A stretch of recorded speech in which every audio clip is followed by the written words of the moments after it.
धोबाइन के दांतवा में सोने के बाती सिया लोभी गईले गाँव के लोग जी। जने घाटे धोबाइन धोतिया पछारे उही घाटे राजाऊ नहाई जी।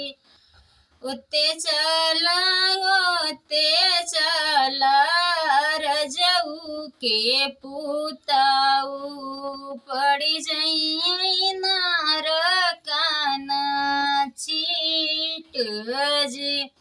जाऊ तोहरे लेके धोबाइन नरकान छीटिया मोरे लेके तर गुलाब जी।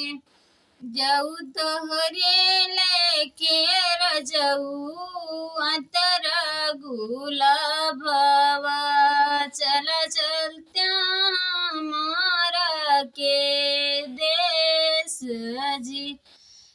एक हाथे राजा रहिया बाटो रही एक हाथे पोछाइया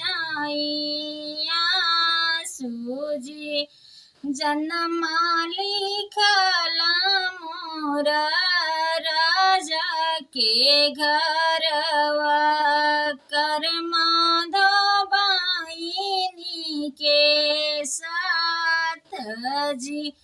जनमाली खाला मोरा राजा के घरवा कर धोबाइन के साथ जी।